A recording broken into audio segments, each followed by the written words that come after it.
అందరికీ నమస్కారం. భగవాన్ శ్రీ రమణ మహర్షుల దివ్య జీవిత మకరందం 12వ రోజుకి స్వాగతం. మొదటి ప్రకరణం జీవితము. 12వ అంశం శ్రీ రమణాశ్రమమునందు దినచర్య. ఆశ్రమ ప్రారంభ దినాల్లో శ్రీ రమణుల చేయి పడకుండా ఏ కార్యము జరిగేది కాదు. తెల్లవారుజామున 3 గంటలకు లేచి స్వామివారు కాలకృత్యాలు తీర్చుకుని శిష్యులతో కలిసి కూరలు తరిగేవారు, పలహారం సిద్ధం చేసేవారు. చాలా కాలం ఇడ్లీలలో నంజుకోవడానికి పచ్చడి, సాంబారు స్వామివారే స్వయంగా చేసేవారు. ఆ సమయంలో తాము అక్కడికి వెళ్ళనవసరం లేకపోయినప్పటికీ ఆశ్రమ పనులలో అందరూ శ్రద్ధతో మెలగాలని వారి అభిప్రాయం. ఆ విధంగా కష్టపడి పనిచేయడం గౌరవప్రదమే తప్ప వేరే కాదని బోధించడమే వారి ఉద్దేశం. ఎంత స్వల్ప పదార్థమైనా సరే వృధా చేయకుండా వంటకు ఉపయోగించి శిష్యులకు గుణపాఠం నేర్పేవారు. అసలు పాకక్రియను నేర్చుకోనివాడు చదివినవాడే కాదు అని స్వామి అంటుండేవారు. సరిగ్గా ఉదయం 5 గంటలకు భగవానులున్న హాలు తలుపులు తెరిచేవారు. స్వామిని దర్శనం చేసుకోవడానికి వచ్చిన భక్తులు, ఆశ్రమంలో ఉన్నవారు లోపలికి వెళ్ళి భగవానులకు సాష్టాంగ నమస్కారం చేసేవారు. ఆ సమయంలో వైదికులు ఉపనిషత్తులు పారాయణం చేసేవారు. కొంతమంది స్వామి సమక్షంలో ధ్యానం చేసుకునేవారు. కొందరు ప్రభాత గీతావళి పాడేవారు. 5:30కు వేద విద్యార్థులు వచ్చి శ్రీ రమణ చత్వారింశత్ మరియు తైత్తరీయ ఉపనిషత్తులు గానం చేసేవారు. ఆశ్రమ నిబంధనల ప్రకారం స్త్రీలు రాత్రిపూట ఆశ్రమంలో ఉండకూడదు. అందువల్ల ఊరిలోకి వెళ్ళిన స్త్రీలు ఆ సమయానికి ఆశ్రమానికి వచ్చేవారు. 6:30కు స్వామి స్నానానికి వెళ్ళేవారు. అది కాగానే భోజనశాలలో ముందుగా ఇడ్లీ, కాఫీ స్వామికి ఇచ్చేవారు. ఆ తర్వాత స్వామి కొండ మీదికి వెళ్ళేవారు. ఆశ్రమవాసులు తమ తమ పనులు చూసుకునేవారు. కొందరికి పూలతోట నుండి పువ్వులను తెచ్చి దండలు కట్టే పని, ఇంకా కొందరికి వంటకు కావలసిన సామగ్రిని ఊరి నుండి తెచ్చే పని, శాంతమ్మ మొదలైన వారికి వంట పని, మరికొందరికి పశువులను చూసుకునే పని. కొందరు ఆఫీసులో, కొందరు ఆశ్రమ గ్రంథశాలలో ఉండేవారు. వేద పాఠశాల వారు త్రికాలాలలో కూడా మాతృభూతేశ్వరునికి, దేవి యోగాంబకు, స్కందునికి, వినాయకునికి, శ్రీచక్రానికి ఆగమ విధి ప్రకారం పూజలు చేసేవారు. విశేష కాలాలలో విశేష పూజలు చేసేవారు. 8 గంటలకు స్వామి మరలా హాలులోని సోఫాపై కూర్చునేవారు. భక్తులు, శిష్యులు వారి సన్నిధిలో కూర్చునేవారు. సాధారణంగా మౌనంగా ధ్యానంలో ఉండేవారు. కొంతమంది ఆ సమయంలో స్వామిపై వారు రాసిన స్తోత్రాలను వినిపించేవారు. కొందరు పాటలు పాడేవారు. కొందరు స్వామితో వాదించి తమ గొప్పతనాన్ని చాటుకోవాలని వచ్చేవారు. సాధ్యమైనంత వరకు స్వామి ఆ సమయంలో మౌనంగా ఉండేవారు. సరైన ప్రశ్నలైతే సమాధానం ఇచ్చేవారు. మరికొందరు స్వామి చెంత ఆత్మవిచార, ధ్యానాదులు సులభము అని భావించి వచ్చేవారు. 9 అయ్యేసరికి మౌని పోస్టు తీసుకొచ్చేవాడు. దేశాల నుంచి వచ్చే ఉత్తరాలకు మౌనిగారే సమాధానాలు రాసేవారు. కానీ స్వామి ఆ ప్రత్యుత్తరాలన్నింటినీ తిలకించేవారు. పొరపాట్లున్నట్లయితే సరిదిద్దేవారు. ఆ కార్యక్రమం ముగిసిన తర్వాత తిరిగి భక్తులతో గోష్ఠి. సుమారు 11:30 గంటలకు మధ్యాహ్న భోజన కార్యక్రమం. తర్వాత మధ్యాహ్నం 2 గంటల వరకు విరామం. ఆ సమయంలో స్వామి వార్తాపత్రికలు చదవటమో, విశ్రాంతి తీసుకోవటమో జరిగేది. సుమారు 2:30 గంటలకు భక్తులకు టీ కానీ, కాఫీ కానీ ఇచ్చేవారు.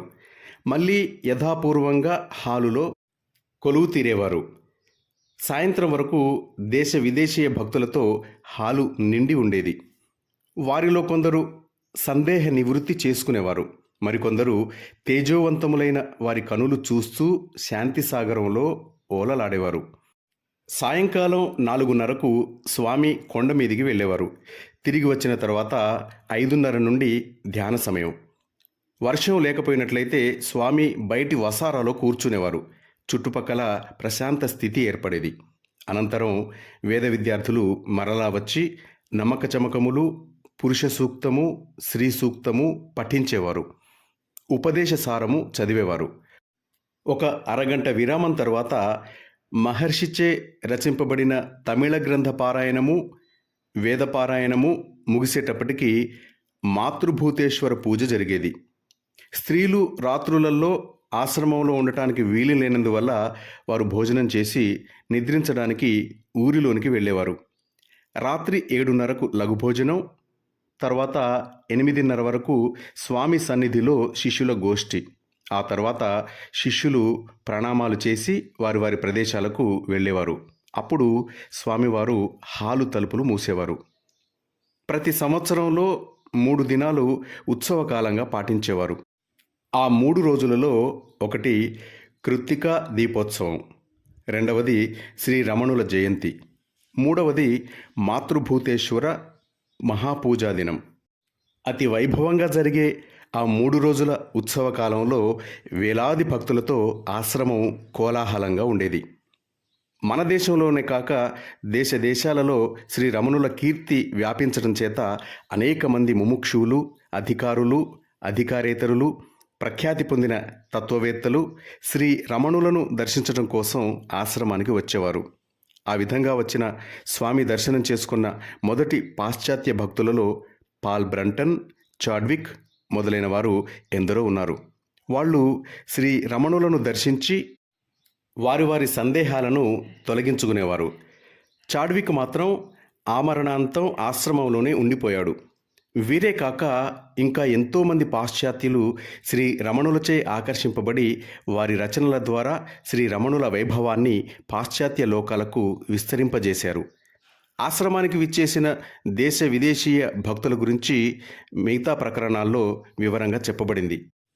శ్రీ భగవానుల దివ్యవాణి సంభాషణలు, సందర్భానుసారంగా భక్తులకు అభయమివ్వడం, సమత్వ స్వభావం, జంతుజాలంపై గల ప్రేమ, మహిమలు, గంభీరమైన తత్వ విషయాలను చమత్కారంతో మేళవించి బోధించటం, నిరాడంబరత్వం, కరుణామయత్వం, భక్తుల క్రమశిక్షణకై అవసరాన్ని బట్టి కోపం చూపించటం, విషాద సంఘటనలు జరిగినప్పుడు జ్ఞాని అయి ఉండి కూడా సామాన్యుని వలె కన్నీరు కార్చటం మొదలగు విషయాలన్నీ భక్తులను ఎంతో ఆకర్షించేవి. 15వ అంశం ఆశ్రమ నిర్వహణ. 1926 సంవత్సరంలో మహర్షి ఉండే హాలు, వంటపాక, దానికి ముందు భోజనశాల మాత్రమే ఉండేది. ఆశ్రమం అభివృద్ధి చెందుతున్న తరుణంలో ఆశ్రమ వ్యవహర్తగా ఎవరుండాలి అనే ప్రశ్న ఉదయించింది. శిష్యులు ఒకరిపై ఒకరు నిందారోపణలు చేసుకోవడం మొదలుపెట్టారు. చివరికి 1930లో మహర్షి జయంతిని ఎవ్వరూ పట్టించుకోలేదు. ఆశ్రమం నిలుస్తుందా అనే భయం కూడా ఏర్పడింది. ఆ సమయంలో కొంతమంది పెద్దలు శ్రీ భగవానుల తమ్ముడు నిరంజనానందులనే సర్వాధికారిగా ఏర్పాటు చేశారు. దానికి ఇష్టపడని మరికొందరు సివిల్ వ్యాజ్యాలు వేశారు.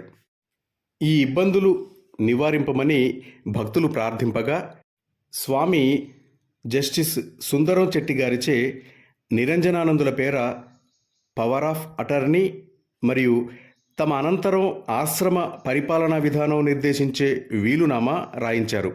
దాని ప్రకారం భగవానుల నిర్యాణానంతరం వారి సమాధి మీద స్థాపించబడే అర్చనా విగ్రహానికి, మాతృభూతేశ్వరునికి పూజలు జరుపుతూ ఉండాలి. ఆశ్రమం ఆధ్యాత్మిక కేంద్రంగా పెంపొందాలి. నిర్వహణను నిరంజనానందులు, వారి తదనంతరం వంశపారంపర్యంగా ఆ వంశం వారు చూడాలి అని రాశారు.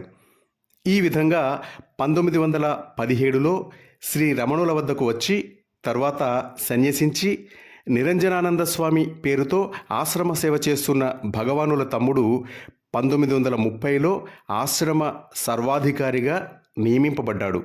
ఆ పదవిలో వారు 22 ఆశ్రమానికి సేవలు చేశారు. మాస్టర్స్, తర్వాతి భాగాన్ని రేపు విందాం.